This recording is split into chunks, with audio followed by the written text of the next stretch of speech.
नमस्ते सभी को। आत्मबंधन। आज हम शंभाला बुक का स्वाध्याय आगे करेंगे।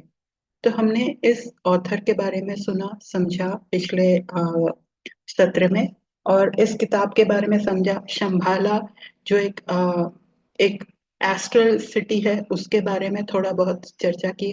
आपने भी थोड़ा बहुत यानी उसके बारे में समझा होगा, देखा होगा, और आप जानते होंगे। तो जो ऑथर हैं चॉग ह्यूम, वो पहले जब वो जब एक मिनट, जब हम तो जब वो विदेश आए, यानी कि तिब्बत से जब वो विदेश आए, यूएस आए, और उन्होंने अपने यूनिवर्सिटी की स्थापना की, तब उनको ये नहीं था कि वो तिब्बतन या शंभाला के जो नियम कानून है या उसकी जो टीचिंग्स है उस तरह से बताए। लेकिन उनके जो शिष्य हैं और जो उनके पास आने लगे, उनमें एक कुतूहल, एक प्रश्न हुआ, कई सारे वर्कशॉप हुए। उसके अंतर्गत ये सारे टॉपिक्स पर चर्चा हुई, और वो उन वर्कशॉप यानी कि उन वर्कशॉप का नाम शंभाला रखा गया था। तब ये 1984 में ये बुक पब्लिश हुई शंभाला बुक के नाम से। तो ये वहाँ की मतलब जो एक परंपरा है, जापान ईस्टर्न देश में, मतलब चाइना में विकसित हुई, भारत में तिब्बत में विकसित हुई, वहाँ की ये सभ्यता के कुछ मूल जो बोलते हैं मान्यता है या वहाँ की विजडम है, उनके बारे में ये सारे चैप्टर्स हैं। तो पिछले बार हमने पढ़ा कि फियर वॉरियर के बारे में। तो वॉरियर कैसा होता है? अक्सर जो ध्यानी या इस तरह के जो स्पिरिचुअल आध्यात्मिक मार्ग में चलने वाले व्यक्ति को एक किस्म से ये लाचार या ऐसे समझा जाता है कि उसके पास कोई ज्यादा ताकत नहीं होगी, लेकिन एक एक ही आसन में बैठने के लिए, घंटों बैठने के लिए, तप करने के लिए जितनी स्टेमिना, जितना परसिवरेंस चाहिए, वो उसका नाम है। वो एक मतलब एक ध्यानी करता है, तो वो एक वॉरियर है, यानी कि एक किस्म का योद्धा है। ये वो कह रहे हैं पिछले मतलब जो हमने पढ़ा समझा। तो इसी के लिए वॉरियर कहा जा रहा है, यानी कि जो रण में जीत रहा है। तो रण ऐसा नहीं है कि बहुत सारे इतनी सेना खड़ी है, लेकिन हम अंदर की अंतर हमारे या हमारे जो सामने आ रहा है, उन सभी चीजों को हम कैसे सामना कर रहे हैं, और निर्भीक होकर, इसके बारे में ज्यादा चर्चा की गई है। सारे जो गौतम बुद्ध और भाई कई सारे राजाओं जिनका के नाम भी मेरे प्रोनाउंस नहीं किया जा रहा है, इस तरह के नाम है उनके, उन सब का उदाहरण देके वे कह रहे हैं कि वह निर्भीक थे और सत्य को जानने के लिए आगे आगे बढ़ते रहे हैं। तो ऐसे वॉरियर के बारे में, और ऐसी वॉरियर जो ऋषि बन गए हैं, ऐसी एनलाइटेंड सिटी या एनलाइटेंड बीइंग्स के बारे में, या सिटी में रहने वाले, वहाँ के रहने वाले लोगों को एनलाइटनमेंट कैसे पहुंचती है, किस तरह से उन्होंने किया। ये कुछ स्तंभ हैं, कुछ विजडम नगेट्स हैं, उसको वो हमारे लिए इस किताब में बता रहे हैं। फिर हमने गुडनेस के बारे में भी चर्चा की, यानी कि एक अच्छाई हमारे एक बालक की तरह हमारे अंदर भीतर ही होती है, और जब हम स्थिर हो जाते हैं तो वो एक जो एक गुडनेस है, अच्छाई है, वो फिर ऊपर आ जाती है। तो उसको ऐसे भी समझा जा सकता है कि जैसे हम मतलब ऑलरेडी घी हम में है। अगर घी बिल्कुल ही सबसे अच्छा चीज है, लेकिन दूध, फिर दही, फिर जब दही को मथते हैं तो मक्खन ऊपर आता है। तो लेकिन ये सारी जो चीजें हैं, जो भी ये प्रक्रिया है, उसको हम मंथन या मथना कहेंगे, और वही एक वॉरियर की निशानी है कि वो आगे आगे चलता रहता है। तो आज हम थर्ड चैप्टर करेंगे, जो कि डर के बारे में है और निडरता के बारे में है। तो डर या निडरता को बारे में वो कह रहे हैं कि डर या निडरता, हम निडर कैसे हों। फिर वही वाली जो एक थीम है, एक जो है कि हमारे अंदर निडरता अपने आप में समाई हुई है। तो वो शुरुआत में ही, चैप्टर के शुरुआत में ही कुछ उदाहरण देते हैं कि कौन कौन जो है निडर है, कौन कौन एक किस्म से हैं तो आपको भी आश्चर्य होगा, आपने कभी सुना नहीं होगा निडरता के बारे में, और स्काई के बारे में या बादलों के बारे में किस तरह से चर्चा होती है। तो अपने अंदर का जो भय है कि मैं इस पथ पे चल पाऊंगी कि नहीं, मैं सही जा रही हूँ कि नहीं, मुझे गुरु मिलेगा कि नहीं, मुझे जो गुरु जो बोल रहे हैं वो मैं कर पाऊंगी कि नहीं, इस तरह की जो डर की भावना है, या कोई हमारे सामने समस्या आई है, चाहे हमारे व्यक्तिगत जीवन में या हमारे प्रोफेशनल जीवन में, उन सबको एक्नॉलेज करना यानी कि एक्सेप्ट करना, वो भी एक निडरता का भाव है। तो ना हम उससे डरे, ना हम उससे एक किस्म से पीछे हटें, लेकिन हम आगे बढ़ते रहें। सॉरी, ये तो थर्ड फोर्थ चैप्टर है, सॉरी। इसको आगे हम करेंगे, फियर और फियरलेसनेस। आज थर्ड चैप्टर से हम शुरू करते हैं, वेरी वेरी सॉरी।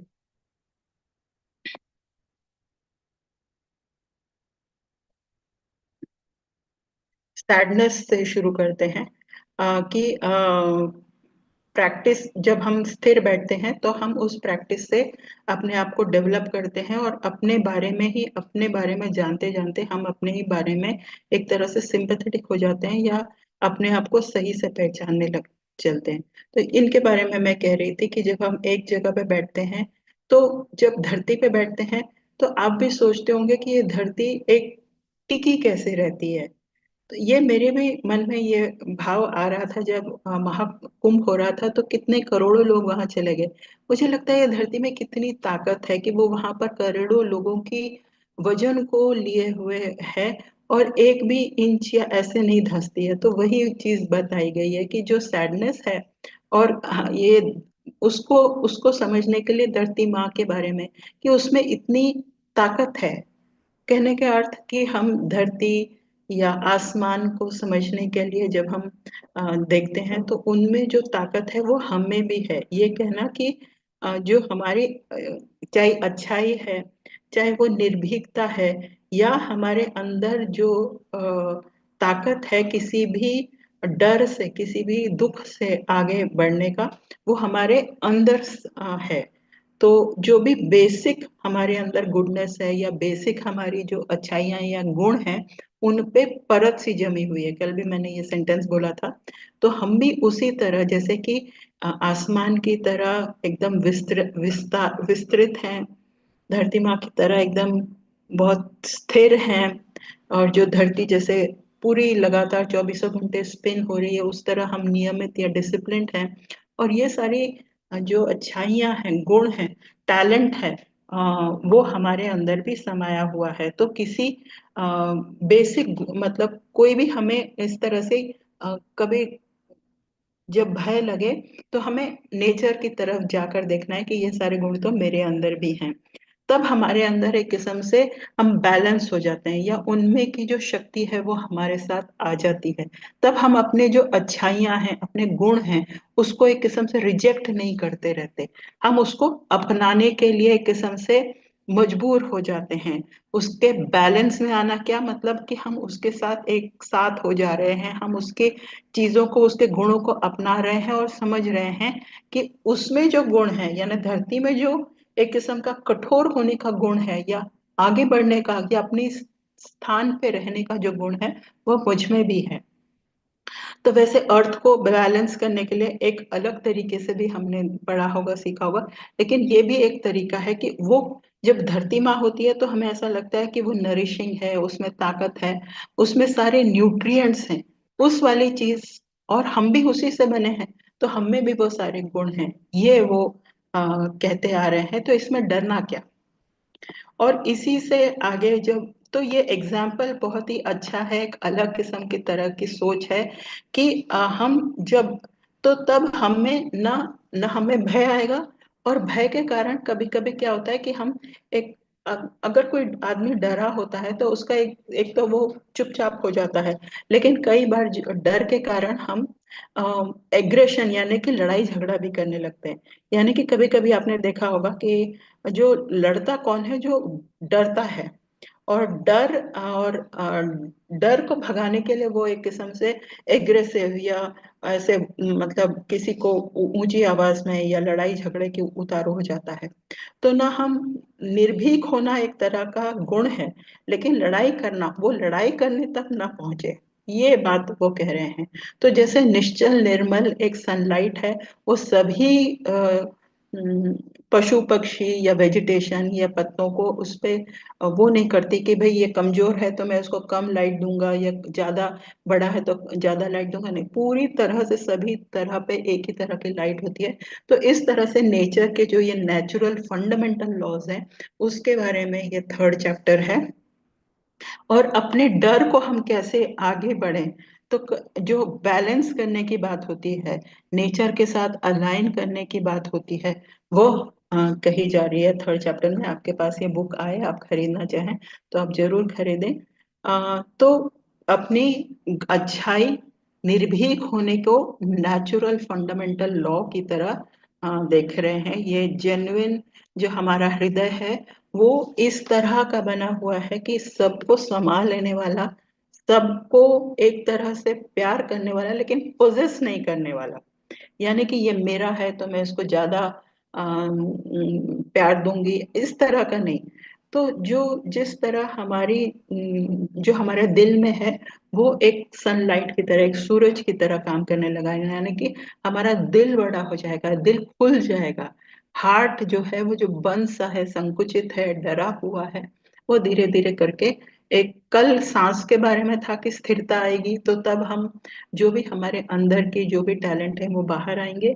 और यहाँ पर है कि हमारा हार्ट खुलने लगेगा।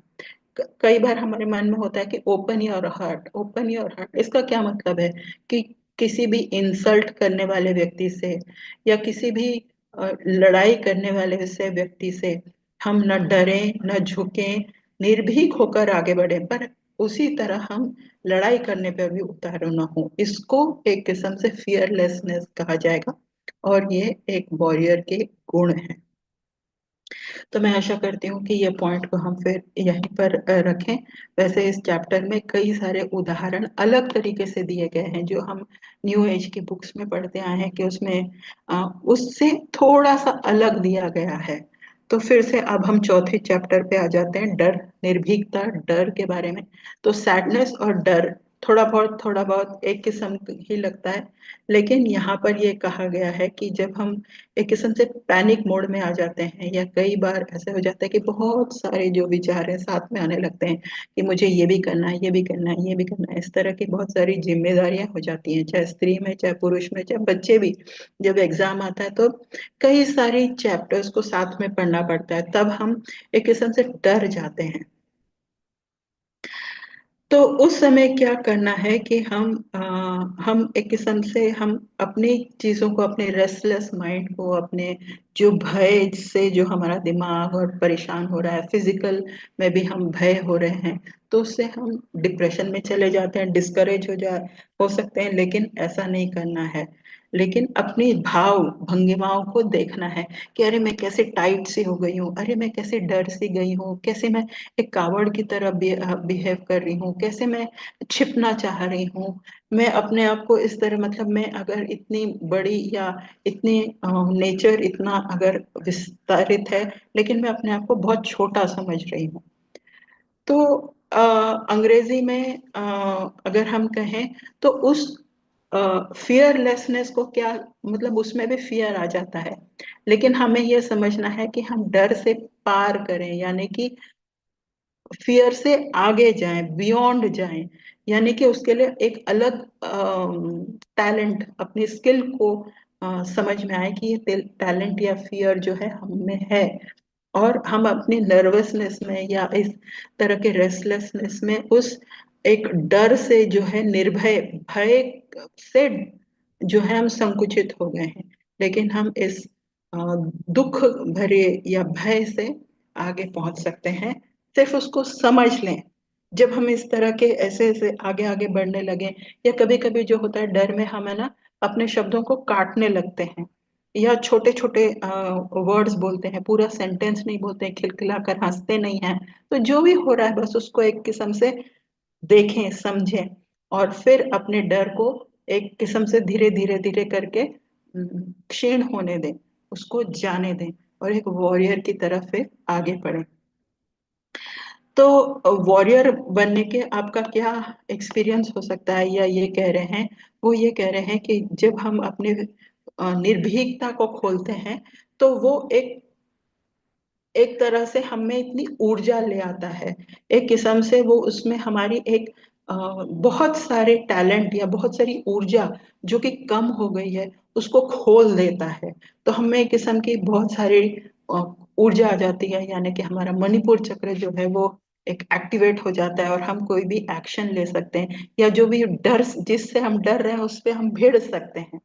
तो भिड़ने का अर्थ यह है कि आध्यात्मिक तौर से भिड़ना, यानी कि अपने डर को समझना और फिर धीरे धीरे करके जब छोटे छोटे बूंद के जो हमारे ये फियर निर्भीकता सामने आती है, तो बाकी सारे जो और भी अन्य परिप्रेक्ष्य में भी हम डरे हुए हैं उसमें भी फिर हम निडर होने लगते हैं। यानी कि एक जगह पे जब हम निडर होते हैं तो बाकी सारे सिचुएशन में बाकी सारी जगहों में भी हम धीरे धीरे निडर होने लगते हैं। तो ये 3 या 4 जो सैडनेस और फियरलेसनेस के बारे में जो चैप्टर है वो अभी हमने किया। इस फॉरवर्ड में कल पिछली बार जो सेशन हुआ था वो मैंने ज्यादा फॉरवर्ड में जितने टीम मेंबर्स थे उसके बारे में नहीं किया था, पर एक ही ऑथर का नहीं, इसमें कई लोगों का योगदान है, यानी कि कितने ही सारे हजारों वर्कशॉप में जो बहुत टॉपिक एकदम पॉपुलर रहा या लोग उसको मांगते रहे, उनके स्टूडेंट्स आके उनसे मांगते रहे कि इस टॉपिक पे हम सुनना चाहते हैं, इस टॉपिक पे हमने सुनना चाहते हैं, तो उसको कंपाइल किया गया और फिर उसको बुक की तरह यहाँ पर प्रस्तुत किया गया। तो कई सारे नाम फॉरवर्ड में भी लिखे हैं। ऑथर सिर्फ ऑथर तो एक है, क्योंकि वो तिब्बत से वो अपनी विजडम लाए थे और हमारे सामने प्रस्तुत कर रहे थे, यूएस में उनका जो एक यूनिवर्सिटी है। लेकिन इसमें स्टूडेंट्स की रिक्वेस्ट की, अ, उनके टीम मेंबर जिन्होंने उसको एडिट किया उसमें से एक किस्म से जेम्स चुने, और उसको सही एक लीनियर वे में, वर्कशॉप को लीनियर वे में प्रस्तुत करना बड़ा मुश्किल होता है विद एग्जांपल्स। तो वो सारी एडिटिंग में और उस सभी के लिए उन्होंने आभार जताया है और तब ये किताब हमारे सामने आई है। अर्थात कि बहुत सारे वर्कशॉप्स का निचोड़ मंथन ये इस किताब में आपको मिलेगा। तो थैंक यू सो मच। आपके कोई प्रश्न हो तो इस वीडियो के नीचे आप डालें, हम इसके आगे चर्चा भी करेंगे और आगे डिस्कशन भी करेंगे। अगर आपको डिस्कशन करना हो तो जुड़ने के लिए, देखने के लिए, आप यहाँ तक आए हैं तो इस चैनल को जरूर सब्सक्राइब करें और बने रहें। इस किताब के आगे के चैप्टर्स के भी हम स्वाध्याय करेंगे। तब तक के लिए शुभ रात्रि, धन्यवाद, आपका दिन शुभ रहे। Thank you so much. धन्यवाद। नमस्ते सभी को।